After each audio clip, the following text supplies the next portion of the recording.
This is Real News Media TV, coverage you can trust. Please like, share, subscribe, and hit the notification bell. Select all for daily news updates. Member chronicles the bloody events that led to mayhem at the controversial Mobi Church. A member of Pathways International Kingdom Restoration Ministries has shared a graphic and a chilling account of last Sunday night's events at the church that spiraled into the killing of two congregants in what has been described as a human sacrifice ritual. The bloody incident during which a third congregant was shot dead by police as they tried to enter the building in Montego Bay has shocked the country and earned the organization's leader Kevin Smith condemnation from local and international religious groups who have described what happened as demonic. The Pathways member who related the events to the news asked not to be named as he was ashamed that he had placed his trust in Smith, who appointed unto himself the title His Excellency, even during the mayhem that ensued when the throats of his fellow congregants were slashed and he was stabbed and shot in the back. Now regarded as a victim of a cult, the man said he no longer trusts the members of the clergy. However, his faith in God remains firm. I got 2 gunshots in my back and I got a stab wound in my back, but I am still giving thanks because it could have been worse. God had to allow this to happen for us and the world at large to see this man, he told the news in an exclusive interview last week. It has brought me to a point. I have not given up on God. I cannot forget God, and I will never forget God, because if it had not been for the true and the living God, I would be on a cold fridge right now waiting to be buried. But when it comes on to pastors, priests, evangelists, and prophets, I do not believe in them, and no one can get me to believe in them. This has pained me. It has pained my family. It has destroyed a lot of persons' lives, he said. Giving a chronology of Sunday's events, the man said he was at home with his wife and felt an urge to pray. He did so, then fell asleep. When he awoke, they set about cooking dinner. I heard my wife running to me and it's like she was crying. She say, Come, you see what up on Facebook? His Excellency said we must come to the church now. The flood is coming. Me start run up and down like me a idiot.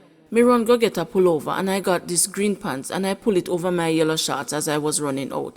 After that, she said, he put up something else that we should wear full white, the man related. He recalled that earlier Smith had posted instructions to his flock to turn off their cell phones, wrap them in foil and leave them at home. So we got to the church, but by the time I was there trying to put on my shirt, I heard him saying, I am God. Come in the ark. Come in the ark. So everybody a run. My wife and everybody run we gone left me in the church, he told the news. And when him say, who is this that comes before me? Everybody have to declare them name. And then him say, close my door behind me. Then him say, cover your heads, you cannot look on God. He said Smith then instructed them to throw out some of the food stored in the building. He told a little boy to take out one of the best drinks, then me just hear splash. When I look around on the ground, a wine dropped, so I stepped back. He said, yes, it is finished. Whoever is on the other side of the wine cannot enter the kingdom this way. The only way we can enter in the kingdom is through blood, the victim related. He said after that an attempt was made to slash his throat, but he ran. He speculated that it was at that time he was stabbed. However, he admits that he did not feel the injury because he believes the garlic was on the blade of the knife. Eventually, the victim said he went back inside the building because his wife and the children were on the inside. When I was there, I felt something warm rushing down my back, and when me touched my back, I bear blood. Blood just a flow. So I started to think quickly like, how can I stop this blood? And a thought just came to me to wrap myself in the sheet that I had. But the sheet when me did have drop, and me take me time and screech it go up there and take it up, the man stated. I was so worried and I thought I was going to die, but my wife and my son and daughter were inside the church, so I had to figure out a way how to get there. I was saying that if I die in the process, I wanted to ensure that my family and the others were safe. At the same time, I was praying for mercy, he told the news. I could not find any evil in my heart against them, even though I got stabbed. I couldn't find any anger or bitterness in me. After that, Smith was looking around the place and he asked, who is there before me? And we declared ourselves. He said to me, "You there? Come to me, my son," the man related. He said that he approached Smith but did not go too close to him. "I kneeled in front of him, saying, 'You are holy. I am not able to approach your presence.' I was following the voice I heard in my head that was telling me what to say to him." He said, "You guys come on the inside," and we went there. I was at the back and he said, "You cannot enter in here in your Babylonian garments. You have to strip naked," the victim alleged. We all took off our clothes. A female was there and the three of us as males were there. Some other guys who were inside, he told them to take off their clothes, and a female police officer that was there, he told her to take off her clothes. Then we put on gowns because he had baptismal robes, but then he said, "We should take off everything," the man said. By that time, everybody was on the outside. Only a few of us were inside. My wife looked at me and asked if I was okay. He called a boy and told him to get a ply and batten the windows because when the things hit, the place is going to be extremely cold. There was a little bit of confusion because the persons on the outside were crying out, "You're sure, you're sure," and that drew his attention to go out there, and he said, "Una can put on no clothes, man, because una not in the presence of God. Una show me say una don't have no pride before me." At that point, he said, a series of bizarre events unfolded, during which Smith asked a sick male member of the church, "Do you believe that I am the resurrection?" To which the congregant replied, "Yes," after which Smith told him, "I will make you whole." Following that exchange, the victim said Smith made comments that raised a red flag in his mind.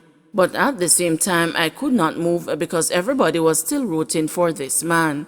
By this time, the police were on the outside, and I was wondering to myself why the police were not coming in. And he was saying to me and another guy, "You realize how the police are driving past?" He said, "They cannot see us. Cover yourself with the sheet. They cannot see." He then said, "If I be Elijah, I call down fire from heaven to consume these 50, and midday I wait to see the fire drop for real. May I tell you the truth, because I still have some belief in this man, and that he is the man of God. I still believed that he was God manifested in the flesh," the man told the news. He said that it was after that Tanika Gardner's throat was slashed, and on the basis that her blood was not clean. She did not scream. All I can remember hearing was like blood was rushing down in her windpipe, and I could hear her choking on her blood. But she did not scream or anything, and I think the reason for that was because the knife had on garlic, so she wasn't feeling it, he said. I was in panic mode with so many things rushing through my mind, but at the same time, I believed that when she died, he was going to raise her from the dead, the man said. He also said that Smith, believing that his throat had been cut earlier, told the other congregants that he, the victim, was a living testimony that he, Smith, is the resurrection and the life. According to the victim, a female member of the congregation examined his throat and upon realizing that there was no wound, was obviously shocked. Just after that, the shooting started. He said to me, "This is bigger than what you think. This is not physical. This is spiritual." I started to turn and I heard pow, pow. I could literally feel the fire from the gun, the victim said. He did not say who he believed had shot him. I fell to the ground. I want you to believe this part when I tell you. People might say a foolishness or a dopey story may talk. When I fell to the ground, I literally saw my body lying on the ground, and I stood over my body looking at it, and there was just a rush and I found myself back in my body. I jumped up quickly and made a sound, and he looked at me in awe, and he said to me, "You are immortal. You cannot die because remember they tried twice to kill you, and you did not die," the man said the pastor told him. He said sometime later police and soldiers entered the building. Since the incident, he said, people are of the belief that he had died. They thought I was dead. Even now, a lot of persons in the community that I am from, they all think I am dead. All my family thought I was dead. It wasn't until last night that I called some of my family and I told them I am alive, he said. 2 prisoners vanished from Mobay police lockup. The police high command has launched a top-level probe to determine how 2 prisoners went missing from the Freeport police station in Montego Bay, St. James on Saturday. It would seem as if they were released by someone, a highly placed police source told the news. According to the cop, the prisoners were discovered missing between 5:30 a.m. and 6 a.m. on Saturday. The discovery was made as prisoners were being tallied for their morning shower. A thorough search revealed no physical breakout, the police source noted. One of the escapees was in custody on 6 counts of murder. Efforts to contact Senior Superintendent of Police Vernon Ellis, Divisional Commander Fort St. James, and Area 1 Commander Assistant Commissioner of Police Clifford Chambers were unsuccessful. However, on Saturday night, head of the Jamaica Constabulary Force Corporate Communications Unit, Senior Superintendent of Police Stephanie Lindsay, confirmed the incident but told the news that she was not in a position to speak on the matter as she had not been briefed.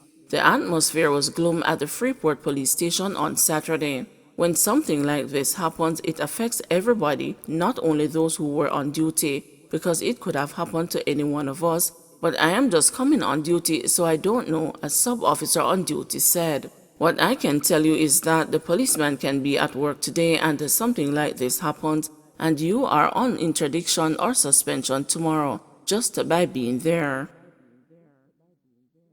Driver arrested after speeding through accident scene in Manchester. 3 policemen and the workers from Big Rat Auto, a wrecking company, escaped a serious injury after the driver of a Suzuki motor car sped through an accident scene on Manchester Road in Mandeville on Saturday evening. The driver was arrested following the reckless maneuver. The police had cordoned off a section of Manchester Road following a 3-vehicle crash which left 1 man hospitalized. While clearing the scene and diverting traffic shortly before 8 p.m., a police officer had to run from the path of the speeding Suzuki motor car to safety. 2 other policemen signaled the driver of the car to stop, but they too had to run. When the car stopped on Hampton Court, a street off Manchester Road, the police quickly arrested the driver. Earlier, 3 vehicles collided in the vicinity of Hampton Court and Manchester Road. Reports are that the driver of a Toyota Corolla motor car collided with a VW SUV and a Nissan motor car. The driver of the Toyota Corolla was rushed to the hospital, where he has since been admitted. The drivers of the other 2 vehicles received minor injuries. 74 cases of COVID-19 at St. Catherine Prison. The Department of Correctional Services is reporting another outbreak of COVID-19 within its facilities, with 74 cases of the respiratory illness inside the St. Catherine Adult Correctional Center. Among the cases, 1 inmate has been hospitalized and 2 staff members at the institution have tested positive and are now in isolation, the DCS said in a press release on Saturday. Additionally, there are 3 positive cases of the virus at the Tower Street Adult Correctional Center in Kingston, 2 at South Camp Juvenile and 1 at Hilltop Juvenile, the DCS said. The Medical Services Unit continues to work assiduously and has been unrelenting in the fight against the pandemic, added the DCS in the release. Data from the unit indicates that since the onset of the pandemic in March 2020, 332 inmates and 290 staff members have recovered from the virus. 11 deaths have been recorded, consisting of 7 inmates and 4 officers.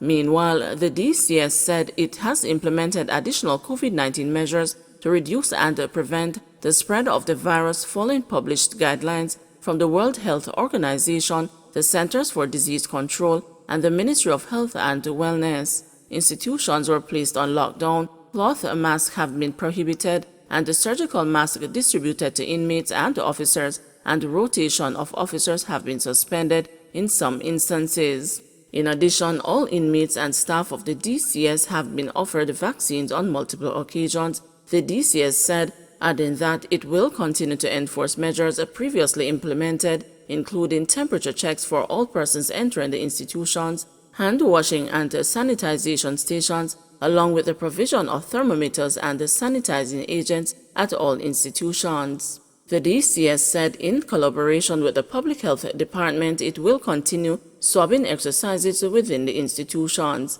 As at October 22, 2021, 8.7% of inmates from the adult correctional institutions are fully vaccinated and 1.9% are partially vaccinated. Meanwhile, 23.3% of the staff members have been fully vaccinated and 8.3% are partially vaccinated, the DCS said. The Medical Services Unit continues to collaborate with the Public Health Department to conduct vaccination drives within the facilities. The leadership of the Department of Correctional Services continues to encourage inmates and the staff members to vaccinate against the COVID-19 virus, added the DCS in the release. Don't forget to like, share, subscribe, and hit the notification bell. Select all for daily news updates.